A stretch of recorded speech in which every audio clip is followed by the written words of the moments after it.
Oke, tapi dengan dengan basis argumen seperti yang juga dikemukakan oleh Pak Mahfud, kelihatannya ini Anda prediksi akan terus dilanjutkan karena mereka merasa berhasil gitu membuat tanda petik stabilitas nasional gitu. Kenapa nggak mereka kemudian meniru saja apa yang dilakukan oleh Orde Baru, karena itu bisa relatif stabil 32 tahun, tidak hanya 2 periode atau rencananya 3 periode gitu. Itu kan, jadi konyolnya nanti kalau indeks memburuk lagi tahun depan, maka akan ada tokoh-tokoh Islam yang ditangkap lagi kan, supaya pulih lagi kestabilan. Di situ konyolnya, ini unintended resultnya begitu tuh. Kita bisa duga bahwa Islamofobi masih akan terus dijadikan dasar dari rejim ini untuk memelihara stabilitas. Padahal Joe Biden aja udah nggak peduli dengan Islamofobi. Semua orang sekarang pindah untuk mempersoalkan kerusakan lingkungan yang disebabkan oleh kebijakan. Semua orang sekarang berupaya untuk menghasilkan kembali kemakmuran tanpa mempromosikan growth. Jadi paradigma dunia ada di dalam kondisi itu. Justice berbasis pada lingkungan tuh. Nah, Mahfud MD menganggap bahwa itu nggak berguna untuk mengukur stabilitas. Justru itu yang sekarang dipakai dunia tuh. Dunia nggak peduli lagi dengan pertumbuhan berapa persen. Orang mau lihat bahagia nggak masyarakat Indonesia misalnya tuh. Jadi itu. Nah, kalau indeks kebahagiaan kita turun, itu artinya ada keresahan sosial dan negara gagal mensejahterakan rakyat. Maka politik bisa menjadi tidak stabil. Jadi sepertinya Pak Mahfud masih pakai parameter Orde Baru tuh. Kalau stabil, kalau Islam dikendalikan. Kan itu konyol kan. Padahal kita hidup di dalam dunia metaverse sekarang yang setiap orang bisa akses data dengan cara yang berbeda gitu.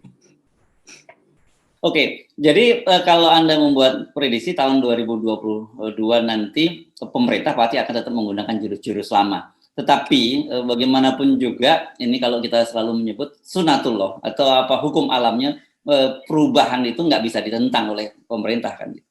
Jadi kalau kita pelajari sosiologi masyarakat kita, kalau Mahfud MD bilang, ya kita udah tenang. Oh iya, tenang itu artinya orang udah bosen denger politik istana, lalu dia seolah-olah nerimo. Kan itu bangsa kita itu bisa pura-pura nerimo, tapi satu waktu dia bisa ngamuk. Jadi bagian ini yang nggak bisa dibaca oleh Pak Mahfud. Bahayanya dalam keadaan terlalu tenang, arus bawah nggak bisa dibaca oleh Pak Mahfud.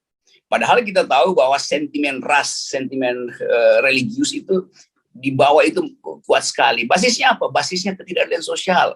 Nggak ada orang yang mau berkelahi demi agama. Orang berkelahi dengan memanfaatkan agama karena faktor sosiologi tadi, yaitu disparitas, yaitu keresahan sosial, ketidakadilan sosial. Kan itu intinya.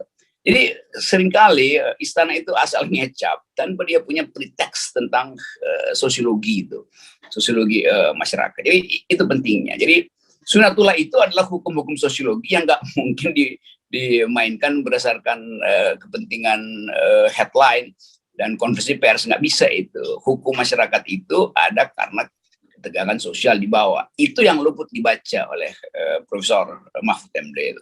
Ya. Ini kan sebenarnya kalau kita lihat dari sisi perjalanannya, kan Pak Mahfud itu juga bagian dari mereka-mereka yang dulu pro civil society yang menentang kekuasaan Orde Baru yang begitu tiran gitu.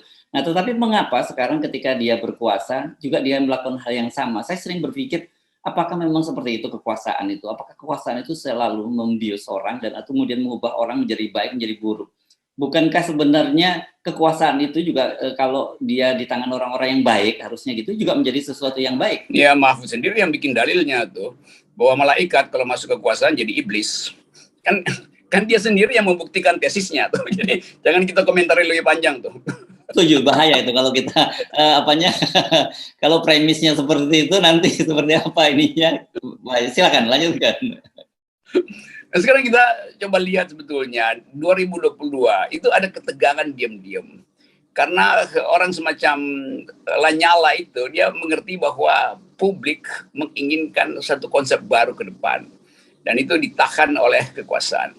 Jadi mungkin aja Pak Lanyala pada akhirnya paham bahwa mending saya yang pimpin perubahan itu daripada nunggu partai-partai. Karena dia beredar ke daerah-daerah dan dia lihat situasi, suasana sebagai ketua DPD itu.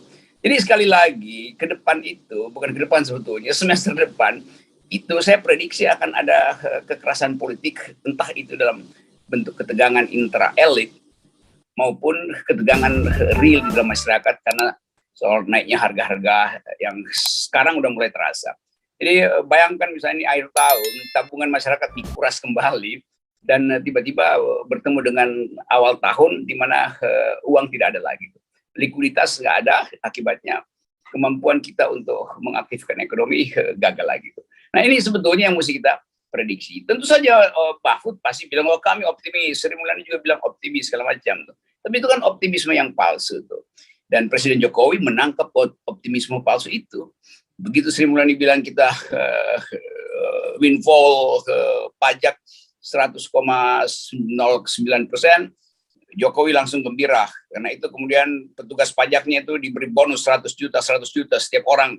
Itu juga menghina rakyat. Kan mestinya, kalaupun kelebihan pajak itu, dia yang mesti dapat pertama insentif itu adalah rakyat biasa. Dan beri subsidi pada rakyat.